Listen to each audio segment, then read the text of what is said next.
Good morning, friends. Just a little bit of background before we begin this video. As most of you know, I have a podcast with Boston Lloyd that we do every week.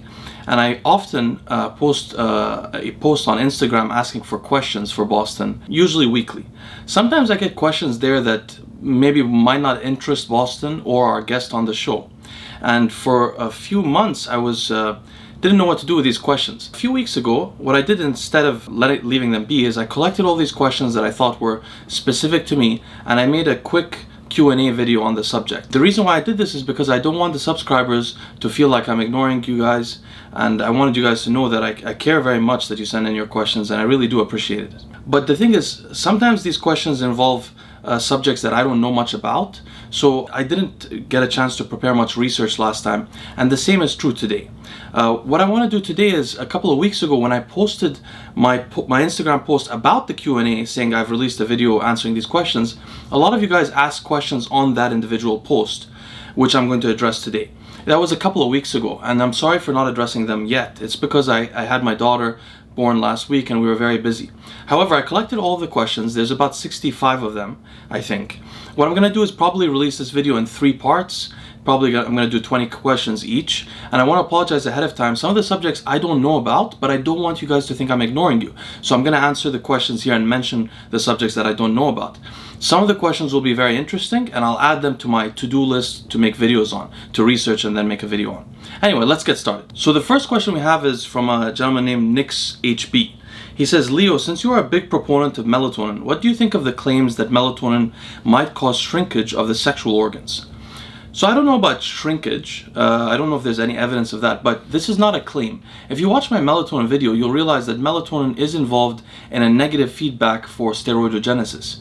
So we usually produce very small amounts of melatonin naturally, and it seems melatonin is involved in the circadian reduction in steroidogenesis at night. If you supplement melatonin like I do at extremely high doses for neuroprotection, you'll probably end up having a little bit of melatonin left in your body in the morning, which is when you're supposed to have your height in testosterone synthesis and so on. So it will probably inhibit some of that. For me, that's not so much a concern. Well, right now it isn't really because of the HCG and FSH, but in general, I'm not so concerned about my testosterone levels. But for those of you that are natural and are very prioritize testosterone over your mental health, you may want to avoid supplementing, especially with high doses of melatonin. Next question is by Gods with a Z. He says, is there a benefit point to taking glucosamine, chondroitin, and or MSM with 1 gram of vitamin C? If so, which brands would you recommend? Actually, there's very little evidence to support the use of glucosamine, chondroitin, or MSM. In fact, a lot of the research on joint supplements shows that the most effective way it seems to reduce damage to the joints is by reducing systemic inflammation. You know, arthritis is an autoimmune condition in which your body starts to recognize little chunks of collagen that break off from your joints as sort of antigens, like not foreign bodies, but troublesome molecules in the body. So they go try to neutralize it. In doing so, the immune system trying to neutralize that damage sometimes causes more damage on a whole. So things that reduce, for example, the pro-inflammatory gene transcription pathway called NF-kappa B will be very useful for limiting joint degradation. Things like EPA from fish oil.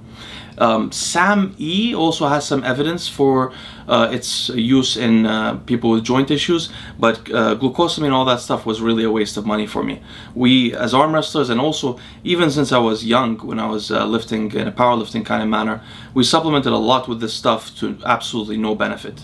Instead of that, I would use something like collagen peptides and then something else that inhibits the pro-inflammatory gene transcription pathway, which there are many things that do that. He also asked, what supplements brands would you recommend for multivitamin, B12, B5, vitamin D, plant-based omega-3, vitamin C, and zinc supplements? Do you think any of these supplements should be recommended?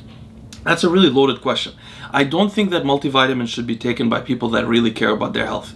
Usually a multivitamin will have either dosages that you don't necessarily want or some things that you don't want included, like iron or selenium or vitamin E, for example. Vitamin E supplementation has been shown to increase rates of lung cancer among people who smoke. Vitamin E can easily become pro-oxidant. So generally I don't like to use multivitamins personally.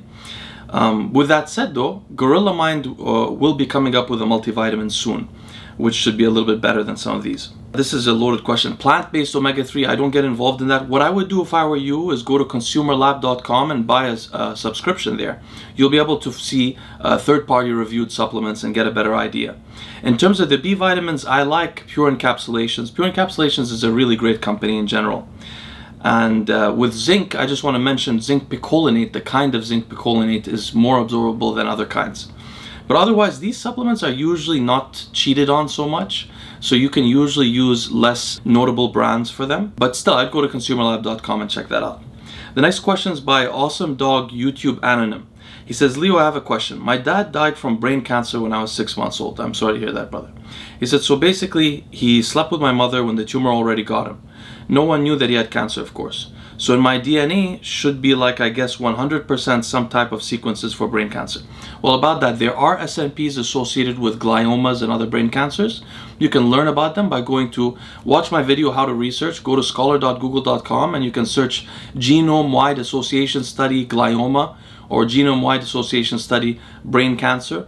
And you'll be able to find SNPs that you can check on your 23andMe or Ancestry.com data to find out whether you have a likelihood of that. At some point, Derek and I will produce some cancer, like polymorphisms to study different kinds of cancers, but that'll be probably a much later version of our genetic analysis stuff.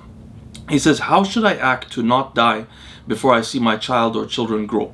It is one of my main life goals to not commit the same mistakes as my dad and be able to take care of my family and stuff. Well, that's extremely admirable, brother. So there's a lot of, first of all, let's talk about cancer in general. Well, let's talk about brain cancer specifically. Brain cancer is driven a lot by growth factors that are unique to the brain or nervous system, like brain-derived neurotrophic factor. Actually, BDNF is one of the least related ones, but GDNF is, NGF, nerve growth factor, and many other growth factors are involved at signaling at receptors that are called oncogenic, like TRKA is oncogenic. There are several other ones. So you would probably never want to use something that increases neurogenesis. You probably would not want to use an SSRI, although SSRIs are not associated with brain cancers, but certainly you would not want to use Cerebrolysin or something like that. In fact, in general, you would not want to increase growth factors in the body. How do you do that? By limiting your diet away from protein and away from sugars. Sugars increase insulin signaling. Insulin is very involved in cancer growth. And protein has methionine and leucine, which are both involved in cancers, as well as the protein activates what's called mTOR, the mechanistic target of rapamycin, which then elevates a lot of growth signals in the body. Your body has nutrient sensing pathways. So if your body senses that it's low on nutrients, the AMP kinase pathway gets activated, which is sort of opposing to these cancer growth mechanisms. So really what I would do if I were you is I would buy Valter Longo's The Longevity Diet. And I would follow that diet, including the fasting. That's probably one of the best ways to stay away from cancers. Although Valter Longo has a little bit of heavier carbohydrates in that diet, I would personally be more fat adapted, if anything. You also want to avoid things that can damage your DNA. They're called teratogenic things, like Accutane can do that. But you also probably want to avoid many other antigens that can be cytotoxic to your body, because you don't want to encourage DNA. So the growth factors cause cells to divide. They also increase angiogenesis, which means the birth of new blood vessels to the area. But if the cells themselves have mutated, you have much more likelihood of developing cancers. This is a really loaded question. You really basically want to take absolute control of your health. With that said, there's an interesting subject here. There's sometimes an opposing, in terms of living longer, there's sometimes opposing decisions regarding brain health and heart health and cancers. Like, it's good to have a little bit higher IGF-1 for the brain. It may limit the progression of dementia or the beginning of dementia, the incidence of dementia. And it may be good for the heart to have slightly higher IGF-1 levels, but it's not good for cancers. So you would want to be choosing to minimize your growth factors. For example, people who follow the caloric restriction diet do this very well. And people who fast do as well. People who do time restricted eating, and then somewhat like a ketogenic diet, low sugar, low insulin signaling with low protein. That's really what I would look at. The next question is by Nico Ovenu. He says, this isn't a question for Boston, but are you, Steve, and Derek going to make any content together again anytime soon? You guys put some great content And I always watch your videos. Even you and Boston with your podcast, when you put out videos with Blue, you should make a podcast with Derek and Boston as well. I think that would be epic. So just to explain this, brother, the only reason we haven't done a video recently is Derek and Steve and I are very good friends. We talk almost daily. So it's not that we only talk on the podcast, you know? And basically, I like to delay the podcast a little bit because I notice that when the clips go up on Derek's channel, they don't do as well as his regular videos. So I don't want to hurt his channel. So I try to delay it each time because he's too kind, you know? He's very generous and willing to do podcasts with us all the time, but I don't want to harm his channel anyway. We're going to record one soon, though. With that said, it would be very interesting to see Boston and Derek on the same podcast. Maybe we'll get to do that one day. The next question is by Barefoot Bandit. He says, could you go into depth with your experiences with Cerebrolysin, potential side effects, things you feel, etc.? I saw you on a podcast recently and you mentioned something about not being able to see temporarily. Doesn't sound fun. Can you elaborate on that? That happened once when I wasn't very adapted to the level of neurogenesis. It sort of felt like my eyes couldn't focus on something. That didn't happen very often. The big danger with Cerebrolysin or with increasing growth factors in your body in general is cancers, right? But it's never been associated with cancers, but certainly it could promote cancer just like growth hormone could or anything else that has very potent growth effects on the body. The feeling of Cerebrolysin is sort of like if you've never tried growth hormone or an SSRI, it's almost impossible to describe. But if you ever tried growth hormone, high dose growth hormone, and you feel the lack of sympathetic nervous drive, the calmness, deep sleep, the feeling that everything is, it feels sort of like how you feel when you're a teenager. When you're a teenager, you have these high growth factors. Everything feels there's much less likely to get anxious. There's a calmness, and there's also an effect on depression and anxiety that's acute. It reduces the feelings of despair that you might have and gives you a feeling of positive affect, like everything's a little bit more hopeful and optimistic. The next question is by Instamac. He says, is zinc supplementation essential, or can enough be gotten from the zinc from food, and what little is in a multivitamin? Thanks. First of all, I don't think you should take a multivitamin, but zinc supplementation is not essential if you're not a vegan. However, supplementing with zinc is more like a drug effect. When you studies show that when people supplement with 30 to 50 milligrams of zinc, their IGF-1 levels rise, and these are even people that eat meat regularly. So it's a little bit different. You can only supplement zinc on an empty stomach to get it absorbed properly. And as I mentioned earlier, there's a version called zinc picolinate that's more absorbable. Zinc increases serotonergic signaling in the brain, increases IGF-1 in the brain and IGF-1 in the body. It has many useful effects. Don't think of it as an essential nutrient, think of it as a drug. That's a better way to think of it, I think. Next, Staccata72 says, can 9 MBC, but he means 9 MEBC, be neurotoxic by converting to 2,9 MBC? And of course, how to avoid it. So the research on 9 MEBC, which for those that don't know, it's a molecule that may affect dopaminergic signaling in the brain and may increase neurogenesis in particular areas of the brain. I've used 9 MEBC beginning like about 3 years ago. I stopped using it because I noticed myself, and there's a lot of reports, that it can make you more sensitive to UV rays. With that in mind, it must then make your cells more vulnerable to cytotoxic damage. But there's no research supporting that. There's no research showing that it is neurotoxic in any way. I would be careful with it if I were you. I wouldn't use it as extensively. With that said, I know people who have used 25 milligrams of it in combination with Cerebrolysin and had very interesting rejuvenative effects. But again, it could be dangerous. How to avoid neurotoxicity? There's a lot of ways. You can use antioxidants to reduce the oxidative stress from the molecule. You can increase neurogenesis to protect cells from death and damage. There's many things you can do. Next, Chadwick Brosman says, this one is out there, but I have a friend who was paralyzed in a diving accident in 2003. I'm sorry to hear that. He is totally out of options. Hypothetically, if you were going to design a stack to maximize nerve growth, what would be in it? Well, I gotta say, brother, you know, one of the big benefits of increasing neurogenesis right after an accident is preventing cells from death. That's the major benefit. I don't think it's possible to cause so much nerve growth in adulthood because, for example, in the brain, neurons are only birthed in the subventricular zone and the subglandular zone in adulthood, two specific areas. While it seems they can differentiate and proliferate and be spread throughout the nervous system, they can't do this in a huge effect, because basically the cells in the nervous system become somewhat senescent as you get older. When you're young, you can birth new cells in all of the areas of the brain, but in adulthood that's not the case. With that said, there are a lot of options to increase neurotrophic effects in the brain. I would have to really sit down and plan something. With that said, Cerebrolysin is by far the most powerful one. There are many other options though, but I don't think that you'll be able to have like a major recovery. If you had some nerve damage like I did with the tremor and stuff like that, you may be able to heal it. I healed mine quite a bit, but having that level of nerve damage, I'm not sure if it's possible. I just want to be honest with you. Next, John Penuela, which is interesting. You know, I had a classmate with a very similar last name to this guy's. He said, "Hey Leo, my total estrogen was over 4,000. I don't know my estradiol, but my doctor said even if estradiol is normal, having a high total estrogen puts me at increased risk for heart disease." Can you elaborate on this? Well, first of all, your doctor should be curious what your estradiol is. I'm not sure why he wants to guess around. It's pretty easy to test. Second of all, how it puts you at increased risk for heart disease is through specifically venous thromboembolism. That's what becomes more likely. Estradiol actually is a vasodilator and an antioxidant in the cardiovascular system.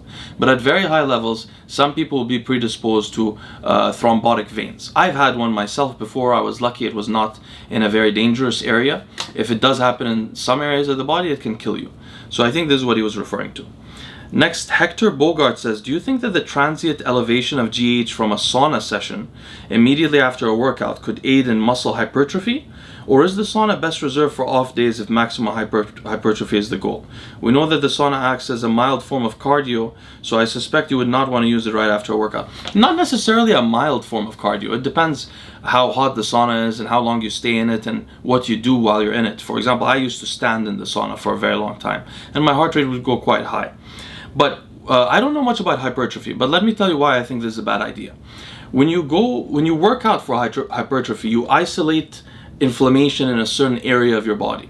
And that inflammation causes the immune system and the rest of the body to react and causes growth factors to be sent to that area. If you, for example, isolated inflammation in your bicep, in a bicep workout, and then went to the sauna, you would cause inflammation across your body, systemic inflammation, which would be reduced within a couple of hours. It would be neutralized by the body, but it could, I imagine, it could confuse the body from reacting and trying to heal the bicep in particular. So basically, it could, cause the body to become less reactive to the stress that you did in the workout. Sort of similar to taking antioxidants maybe right after the workout, for example. The reason why, for example, I think that arm days are useful for people is because even though the bicep and tricep are sort of they're working through different movements, the inflammation gets localized around both of them. You know what I mean? So localizing inflammation is an important part, I think, in hypertrophy work, although I don't know much about it. I've never really done that myself. But I don't think using the sauna right. I would rather use it after your cardio session specifically, at a different time in the day or on a different day. Next, Alpha Dad 67 says, "Leo, any studies linking Anavar to T3 or T4 interference or TSH in general? Had a recent experience where this phenomenon occurred with hypothyroidism, thanks." Yeah, I remember Alpha Dad, you messaged about this before. Actually, I've looked into this briefly. There is a paper showing that Anavar, as opposed to testosterone, was able to reduce T3, T4, and TSH, and testosterone didn't do so. This was in a study already using growth hormone, I believe, for height increases. What I would suggest you do is look at my how to research video and check it out yourself on scholar.google.com. I'm not so personally interested in PED, in anabolic steroids, so I probably won't look into this much further, but I'd suggest you do. You'll find the paper in among the top 3 results if you search oxandrolone and thyroid, or oxandrolone, T4, T3, TSH. You'll find the paper there immediately, and you can look to see if there's more papers on the subject. Next, Shleven, who always asks wonderful questions, says, anybody ever tried to take Anavar sublingually? I tried 2 different brands and both had a crazy androgenic feeling. Almost so strong it was not worth it. Like a strong CNS effect like Tren. Could it be that much stronger avoiding the first pass? You know, I tried this recently because of Vigorous Steve. Vigorous Steve does this himself with a low dose, like 5 to 10 milligrams of Anavar. I noticed that it was a bit stronger. For myself, it was not overwhelming, but it certainly does seem to be quite a bit stronger and probably much safer using a lower dose and having it absorbed mostly sublingually. You're still going to swallow it at the end of the day. It's going to affect your liver, but to a less degree. Origami Wizard, who always asks awesome questions, also says, is there an effective circadian rhythm stack? A regimen to increase wakefulness and motivation in the AM and calmness and better sleep in the PM. Thanks for doing this Q&A, brother. What I would recommend you do is read the Circadian Code by Sachin Panda, because if you try to do this with molecules, you'll screw up your circadian rhythm or your nervous system in some way. So for example, a lot of people take something GABAergic at night, like L-theanine or ashwagandha or something like that, to help them get ready for sleep. But the GABA system is so tightly conserved that if you do that, you're going to have less GABAergic signaling in the morning. You'll be a little bit more prone to anxiety in the morning. There are very few things that also don't harm sleep. GABAergic signaling does. It harms REM sleep. Mirtazapine and growth hormone don't harm the sleep cycles, for example. Cerebrolysin probably doesn't either, but I'm not sure. But in general, most of the things, and melatonin doesn't either. Melatonin improves REM sleep, though, so it does change the nature of sleep architecture. On the other hand, things that wake you up, depending on their half-life, may inhibit, your ability to go to sleep later in the day, except for SR9009 and SR9011. So what could you do that's not harming your sleep? Well, you could wake up an hour before you're supposed to wake up, and you could inject SR9009, so it hits you like an hour and a half later. That could wake you up for the beginning of the day, and then you could take melatonin an hour or so before you sleep. You could do that for a while to set the rhythm. You could also set the rhythm with something like Seroquel or something like that to put you to sleep for a while and then slowly titrate down the dose. There's a few things you could do, but all of that sort of harms sleep, except for the melatonin and the SR9009. I'd highly recommend you read the Circadian Code fully. It's a very short book, but it'll give you a lot of ideas on healthful ways to do this, like waking up and walking in the sunlight, blocking bright lights at night, although that mainly works through melatonin. There's various other ideas. You could meditate at night, but a lot of the more intrusive things are harmful, really. Next, K. Brunn says, thoughts on NMDA antagonists for lowering or preventing drug tolerance. So NMDA, just for those that don't know, glutamate is the main excitatory signal neurotransmitter in the nervous system.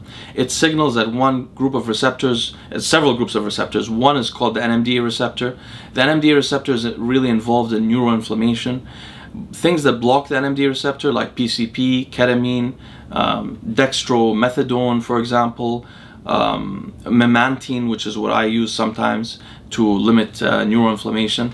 These things are known to reduce the development of tolerance from opioids. I don't know if they do the same thing for other drugs. I haven't seen any evidence of that yet. But that's an interesting subject. I have a video on this. You can, if you search NMDA on my channel, you'll be able to come across it. Also, if you check my video on methadone called Liquid Handcuffs, you'll also learn about how methadone is an NMDA antagonist, and that's one of the reasons why it limits drug tolerance. People are able to use methadone at similar doses, partially because of that, over a period of time, partially because of the NMDA receptor antagonism. Next, Caleb says, I recently watched your old video about Nolva versus AIs. Long story short, I have to crush my estrogen levels for my nips to feel okay. I feel like shit when my E2 is crushed, but when it's not, I have super tender and inflamed nipples. So recently I've come off the AI completely and been running 20 milligrams of Nolvadex per day. My nipples are good, and best of all, I feel good. Question. Is it safe for me to run Nolvadex long term? I'm only on 150 milligrams of testosterone a week TRT dosage. No, it's not safe. In particular, it causes ocular damage. And I've seen this to be more likely, I think, with people that have SNPs associated with age-related macular degeneration, like myself and many Arabs and, for example, Indians. A lot of Asians have that. With that said, so it's not safe to run long term. You may damage your eyes. You most likely will at some point. The best thing that you can do is either decide to get off this TRT thing and keep your androgen level low so your estradiol is also low, or you go get the surgery. To be honest, the surgery is so freeing. I was so happy I did it myself. and I highly recommend it to others. Next, Alex Christian says, hi, do you think solving math Olympiad problems increases intelligence? He says G, which means he means IQ. What is the most effective nootropic in your opinion? Thanks in advance. Well, that second question is ridiculous. It's too broad. You know, everybody has a different brain and so on. It depends on the person.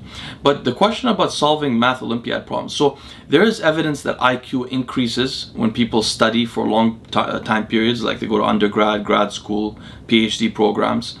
But I think that if you're talking about IQ. When you're talking about IQ, anything that requires a lot of analysis and synthesis and careful thinking over a long period of time should increase IQ, particularly in young people.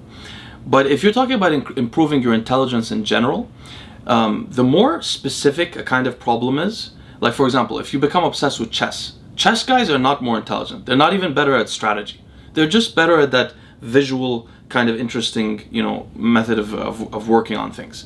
They have better visual memory. Maybe they have a lot of associations that have to do particularly with chess that are not so applicable outside. I've researched this a lot myself because I was curious whether in undergrad, for example, I did this kind of stuff. I practiced mental math problems every day. I did Sudoku. I played chess every day. I did a few things like that.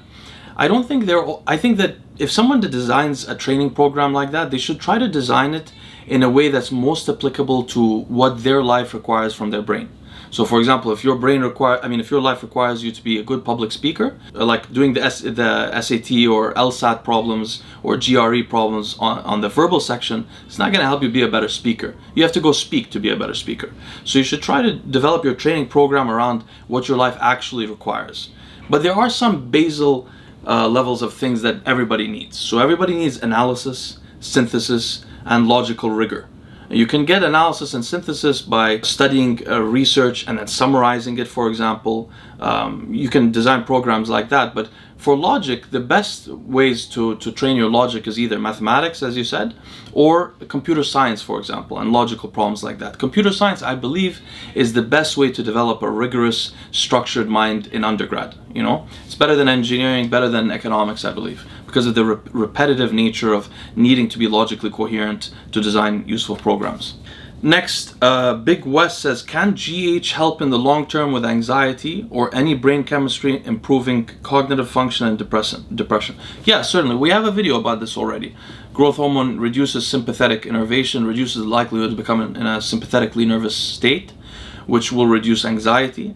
And it will also increase growth factors in the brain, like brain-derived neurotrophic factor and so on, just like Cerebrolysin does, but to a lesser degree. The problem with growth hormone is it's not so specific. So you're going to be growing your feet and toes as much as you're going to be growing your brain. So it's not a really good option overall if you care about your health, or care about cancer, or care about the amount of pain you'll feel in old age because of senescence. You really want to isolate the growth factors to your brain as much as possible. That's why SSRIs are superior to growth hormone for this purpose. Next, W. Wright says, how many times do you eat in a day? And what does your current diet model look like now? Well, most of you probably know what I usually eat. I make a salad. My salad is built out of mainly cruciferous vegetables and allium vegetables. In addition to that, I pick other vegetables and fruits according to their colors. So for example, I eat beetroot, although it has high nitrates. I eat carrots, which are cooked because carrots are more absorbable when they're cooked. And there's tomatoes, and there's various other things I put in my salad. And walnuts, for example, and high polyphenol olive oil. So I have this salad, and in addition to the salad, because I've been going to the gym, this was not a good idea, to be honest. I admit to you guys, this was not intentional. So what happened was, with the COVID, I couldn't go to climbing, and I was really into climbing for a while. It was really what I was doing for my physical health, aside from cycling. And so I couldn't go climbing, so I decided to go lift weights again. And once I did, the addictive nature of me lifting weights came into play. So now I'm eating a little bit higher protein, which I shouldn't be doing. It's probably not good for my health. It certainly is not good for my health. But so what I've been doing is eating very lean red meat and my salads, and of course liver. And also, as you guys may know, I eat berries with pecans later in the day. Usually I still only eat for like 6 to 8 hours, but I have a higher protein content than I used to have. That's the major change. Next question is by Ryan Brunton. He says, this may be boring. reading First Rate Madness by Nasser Ghaimi and found JFK a prolific anabolic user. Are you familiar with the late president's PED history? Are you open to doing a video about it? Yeah, it's well known. JFK had Addison's disease, which means he had adrenal insufficiency. So his adrenals, because steroidogenesis happens in the brain, and the adrenals, and in the testicles. He apparently had low adrenal steroidogenesis. So they had him on a lot of things. He was also using amphetamines, but that was quite common in those days. I mean, a little while before that, Hitler was on a ton of stuff. And throughout the 40s, 50s, 60s, and up to the early 70s, amphetamines were widely used in the US. They were prescribed for example, weight loss in women, for depression in women, and so on. I saw that there were a lot of comments on this. I guess not many people know about it, so maybe I will make a video on it. It interests me a lot. I really want to start a channel called Learning with Leo, in which I can talk about other subjects, because I'm just as interested in history or more interested, to be honest, in history and different cultures and things like that than I am in biology. Next, Ni'man says, awesome. Then I'll ask Kieran, be grateful if you could help. I'm 22 years old and recently had a second shoulder dislocation after 2 years. I was wondering whether BPC 157 could help me prevent a surgery, or is it only useful during after surgery? The reason I'm skeptical of surgery is because my doctor told me that I would probably need a knee surgery for my meniscus tear, but I only did the knees over toes guy protocol, and honestly my knee feels better than before. Well, first of all, let's comment on that. Surgeries for meniscus tears increase the likelihood of needing a knee replacement later in life. They are certainly not healthy. All good doctors know that. So your doctor is not educated and you should switch doctors. You can go to scholar.google.com and you will see that the academics as a whole have went against meniscus tear surgery now. What they do for that surgery, by the way, they just cut off pieces of your meniscus. So it's going to degrade way faster. So this doctor sucks. So you should switch doctors already. But I don't know anything about shoulder dislocation. I really don't know anything about it. So I don't know what the surgery entails. You certainly cannot, like, if you have a physical change to your body, increasing angiogenesis, the birth of new blood vessels with BPC 157, it's just going to make your body heal the way it is. It's not going to return your body to what it was. You know what I mean? So I hope that's a little bit clear. BPC works through increasing growth factors. The growth factors increase the rate of healing of wounds. So you might heal faster, but you might heal in the wrong way. I don't know enough about shoulder replacements to comment really. Next, Brenton Vance says, I'd like to hear your knowledge on digestion. I've had terrible heartburn for years and finally got put on a proton pump inhibitor which completely resolved the issue. However, I know there has to be long-term side effects from it. Would you advise against it? If not, how would you personally use it? Thanks. Always love your content and I've learned a lot from you. Well, I'm glad to be of service. To be honest, I don't know that much about acid reflux. I have a video on the subject, but that's the extent of my knowledge. I haven't looked into it further than that. I would recommend you check out that video. Maybe in the future I should do another video on the subject and go into more detail with more research. Kelvin Rod says, what type of special equipment or gym routine to get massive forearms? Doesn't have to be arm wrestling specific. That's actually, I have a lot of experience with this. I was always obsessed with having massive forearms when I was very young. I never succeeded. I think my forearms got to maybe 16 inches or 15 and a half inches, something like that. They never reached 17. Generally what I notice is I almost never seen somebody with long forearms or long arms that had visibly big forearms in terms of the size, like here. It's very rare to see that. What I have noticed in my long experience with grip sport and arm wrestling is that the more you train your hand, not just with the wrist flexion and extension, but the actual fingers, closing and extending the fingers, it changes the definition you see in the forearm. So before I got tattooed, I used to have a lot of like stringy, sinewy muscles here that look quite cool. There's a lot of different kind of equipment you can use for this. You know, there's so many different things. You can do grip stuff, you can do pinch weight block stuff, you can do extensions, you can do plate wrist curls with devices. So what I would recommend is you go to ironmind.com and maybe check out Soren X also. Richard Soren was one of the first COC4 closers. And maybe also check out Lethal Arms There's also Lethal Arms is an arm wrestling company, but they have some cool equipment. There's also a Russian company that produces blue equipment, but I forgot what their name is. If somebody knows, please let us know in the comment section below. But there's so many different devices. You should look into them. The most valuable thing for size is the actual flexion and extension, which I found that to be best done on a cable machine, so that the weight, I mean, because when you do it, when you do wrist curls, sometimes there's a dead point where you're not feeling that much, gravity is not really pulling the weight back, depending on your position. With cables, you can avoid that. So I found cables to be the best at that, but there's so many other exercises that all add a little bit to forearm size and definition. So one day I should maybe make a video and show you guys some of the equipment I have. I have a lot of grip equipment, which is pretty cool. It's very fun for me. I find this stuff to be really fun. Tubecast asks, hey Leo, if you were to take Androgel, would you take it first thing in the morning each day or before bed? No, you would take it in the morning. Your circadian rhythms are supposed to be such that you have higher testosterone levels in the morning than at night. So if you are able to do something daily, you should, because then you can get a little bit of a peak in your testosterone levels in the daytime, especially with something like these gels that don't have esters on them. He said, I am exfoliating my shoulders before each application to help absorption. Do you know of any other hacks for Androgel to improve its use? Do you even recommend gels? I don't recommend anything because I'm not a doctor, but I would never use Androgel myself. It converts to DHT at a much higher rate, and it's not a natural way for your body to produce testosterone. If you want your body to produce testosterone naturally and you don't have primary hypogonadism, meaning your balls actually do work, then HCG is the choice that you're supposed to use, because that converts naturally. You're not supposed to be absorbing testosterone through your skin. It's honestly even worse probably than injecting testosterone. So it's not a great approach personally. I wouldn't use it myself. D. Gelso says, thanks Leo. On one of the recent ones you mentioned a new Minoxidil website, but they're mostly out of stock of their products when I checked. I'm not sure if you're talking about Minoxidil Max, but they usually are in stock, so I'm not sure. He said he's ordered from Minox Beard. Yeah, I don't like Minox Beard as much as Minoxidil Max, to be honest. He said, is there a better source you found or can recommend? The best source is to go get it compounded for yourself at a pharmacy. That's what I do personally. Or you could go to Alibaba.com and order the powders, the raws, and make it yourself. You know, you don't really have to rely on these guys. Next, Cam D says, Leo, what pharmacological intervention would you recommend to somebody with severe social anxiety? Also, what do you think of MAOIs? That's monoamine oxidase inhibitors. MAOIs are really tricky. They have a lot of side effects compared to SSRIs, and they are not specific.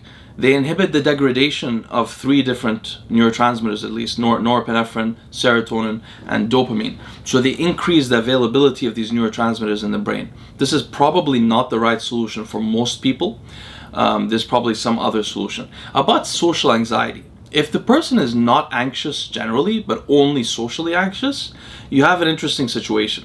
You probably have had bad experiences socially, and your brain has associated, remember, neurons that fire together wire together. So if you had a bad experience socially, your adrenaline levels may increase because of the fight or flight response.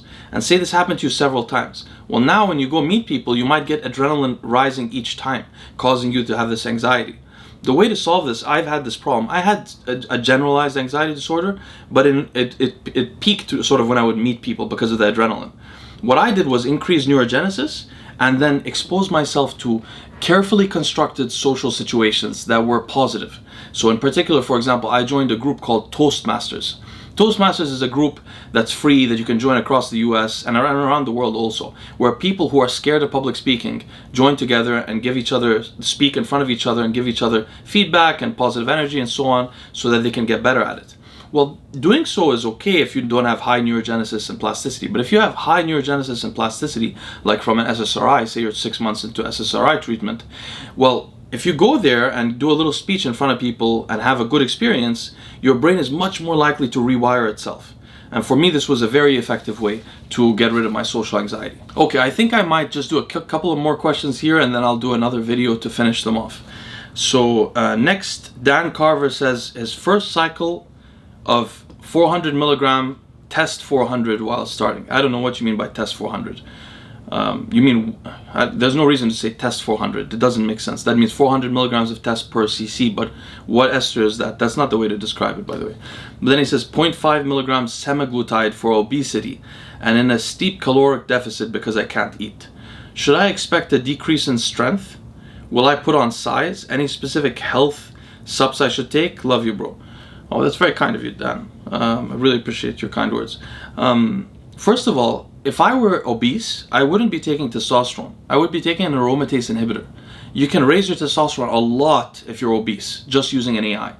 So you could raise it quite a bit further. And second, being obese, you're going to aromatize a lot of that testosterone. So you're going to need an AI to be able to not have a lot of estrogenic effects, which may make it harder to lose body fat, genuinely. So personally, if I were doing that, I would have used an AI first and raised my testosterone. But if I really wanted to do a cycle, I would have used something like Pregabalin, like 400 milligrams of Pregabalin, or 200, 300, 400 milligrams of Pregabalin.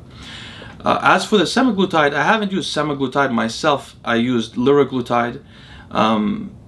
But what are your questions? Should I no, if it's your first cycle ever, you will not experience a decrease in strength. You'll increase strength. Whether you'll put on size depends on your diet. You probably won't, but you'll probably have some glycogen in your muscle that's more than you had before. And there are a lot of health supplements that one should take. We've talked about this on the channel before. When you increase androgen signaling, the things that happen is you have higher blood pressure, higher resting heart rate, and kidney damage. So a lot of people take a blood pressure medication. They measure their blood pressure first, but a lot of people take a blood pressure medication like valsartan. A lot of people take a beta blocker like nebivolol, propranolol, or atenolol. And you can watch my video on beta blockers to know why you would pick one of those. And then a lot of people have been taking empagliflozin, which is a diabetes medication, but it's one of the few medications that's shown to slow down the progression of chronic kidney disease. So those are some things I would think about from the beginning.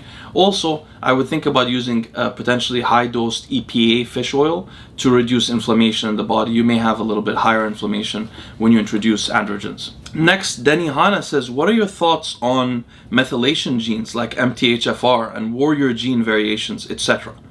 The warrior gene is over publicized. So these are two SNPs that are some of the most well-known ones, the COMT1 and the MTHFR one. But they're more well-known than they deserve to be. In the brain, the serotonin transporter polymorphisms are very important. The BDNF gene polymorphisms are very important. There are many others that are very important. Derek and I are producing a product that will analyze, it'll be the most comprehensive analysis of SNPs associated with cognition. And they give you a much better picture, because you can have the warrior phenotype, but then have 20 other SNPs that go in the opposite direction. As for MTHFR, that is a very important SNP. For those that don't know, that determines how well, it's one of the SNPs that determines how well you're able to methylate, specifically to convert methionine to homocysteine and homocysteine back to methionine. If you have poor MTHFR polymorphisms, you'll end up with high homocysteine levels in your blood work. And homocysteine is an independent risk factor for cardiovascular disease. The way to deal with that is to supplement with high-dosed methylfolate, methyl B12, creatine, and choline. But you can usually only lower it by 3 points or so with the nutritional, and this is the only solution really. You can only usually lower it by a few points. So if you have the worst kind of methylation polymorphisms, you'll still end up with increased risk, I think, of cardiovascular disease. But generally, these are basically over-promoted by journalists and people online. There's so many other SNPs that are really important that people don't talk about. Next, V1A7KO. This name sounds like it's in Arabic, and I speak Arabic also. In Arabic, sometimes when people don't have a keyboard that writes Arabic, they write in English, but they use letters numbers as to represent letters in Arabic that are not pronounceable in English. So this sounds like one of them, and if it was, it would have been Viahko, which is funny. Anyway, he says, what is your opinion on Lyrica? For those that don't know, Lyrica is called Pregabalin. Pregabalin is a very dangerous drug. In fact, I lost one of my friends to Pregabalin. He drove off a bridge and died when he was around 18, 19, well, no, he was 21 years old or so. I had another friend also who was addicted to Lyrica. I've mentioned him on the channel before. He's my friend that was killed by another one of my friends. Lyrica is really abused a lot in Dubai. By the way, I don't know if I said this already. Lyrica is called Pregabalin. It's quite similar to gabapentin. It's a GABAergic drug. Unfortunately, unlike sodium valproate and oxcarbazepine, Lyrica or Pregabalin produces a hedonistic effect. It has an acute effect that is desirable, so it has a lot of abuse potential. It also downregulates the GABAergic system when used extensively. Not as much as benzos, but similarly. So it's a lesser evil than benzos, but it has similar problems with it. So I would recommend that you guys do not use that except in very short courses for a very specific reason. Next, Hussein Ashur says, can someone have low test and low estrogen at the same time? Or does one have to be higher? Yeah, of course. Usually if you have low test, you'll also have low estrogen. Estrogen is mostly made out of test in the male. Next, Daniel Kantanen says, does or could Anavar cause stomach pain?